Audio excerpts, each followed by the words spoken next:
पास से घूम रहा। तो मैं आपको मैं भी जनपद जालौन से चल के आया हूँ। मेरा भिक्षु प्रज्ञा शरण नाम है। लगभग 10 वर्ष से अधिक समय हो गया आपके बीच में आते आते। ज्यादा परसेंट लोग मेरे बारे में जान चुके हैं, क्योंकि मनुष्य के जीवन में मानव को कई तरीके अहम होते हैं। अहम के कारण अपनी ओर नहीं देख पाता है। जैसे अभी बंते चंद्रमण जी कह रहे थे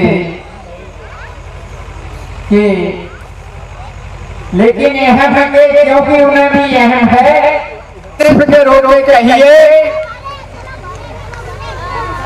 जो तुम मेरी तो से गलती होगी मैं माफ कर दूंगा। मंत्री ने कहा, राजन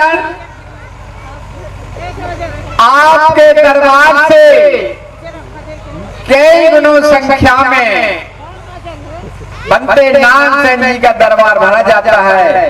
नागसेन जी की प्रसिद्धि लगती है। जहां इतना सुना राजा मिलिंद ने एकदम से अग्नि ज्वाल हो गया। मंत्री से कहा, मंत्री चुप हो जाओ, खामोश। तूने मैं भी भय नहीं रखा। मेरा राज का मंत्री होते हुए और बनते नागसेन जो घर घर भटकते हैं, दूसरों की भोजन की आशा करते हैं कि हमें भोजन कहां प्राप्त होगा।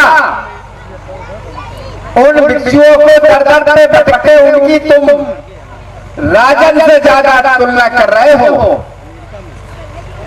हाथ जोड़ के मंत्री ने कहा, राजन महाराज मैंने पहले ही कहा था कि मेरा शब्द आपको सहन नहीं होगा।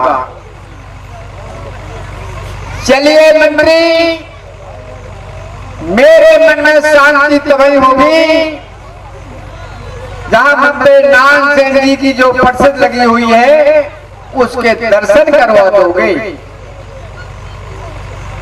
मंत्री ने कहा, चलिए। राजन का ऑर्डर हो जाता है। मंत्री अपने राजा और अपने गार्ड सहज जैसे राजन के बिहार होते हैं, जहां मंत्री नागसेन जी की प्रसिद्धि के लिए गए।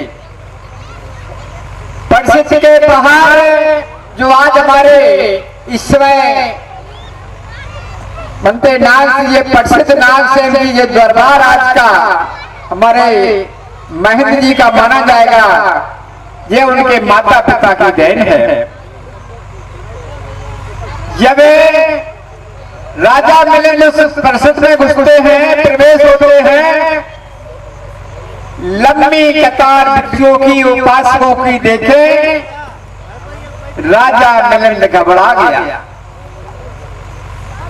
मंत्री से कहा, मंत्री यहां चर्चा मत कर देना कि राजा मिलिंद आए हुए हैं।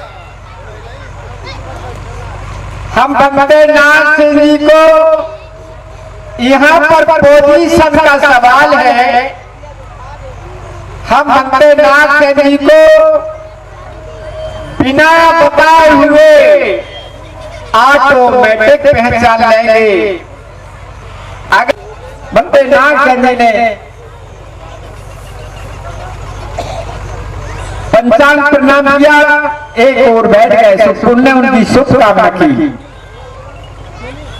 जब शुभकामना करते हैं उसी समय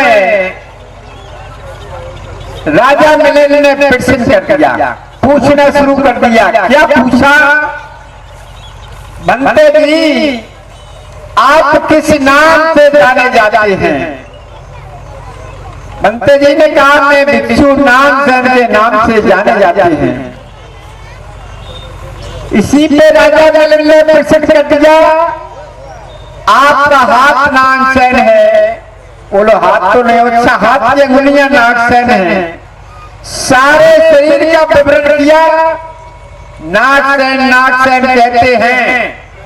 नानसेन के नाम की आपके शरीर के अंदर कोई भी वस्तु नहीं है। बंते जी ने कहा राजन, ऐसी कड़ी धूप में पैर के साथ ये प्रांगण दरबार में आप आए हुए हैं, शांति बना रखें। राजा ने कहा नहीं बंते जी मैं रथ से आया हूं। अच्छा आपका रथ कहाँ है? बोलो प्रांगण के बाद ढला हुआ है। पास पहुंचते हैं, पूछते हैं यहाँ रथ है? बोला ये रथ है। अच्छा इसके पटला रथ है? बोला नहीं इसका पटला रथ है, नहीं घोड़ा रथ है, चावल रथ है। आप तो कहते हैं रथ, रथ नाम की इसमें कोई वस्तु नहीं है। तो राजा ने कहा नहीं बंते जी, इसका नाम रूप रथ है। तो बिना इसी तरीके से मेरा बिच्छू नाम से है, जानने के लिए, बुलाने के लिए, पत्र व्यवहार करने के लिए प्रश्न हल हो जाता है। राजा को शांति नहीं होती।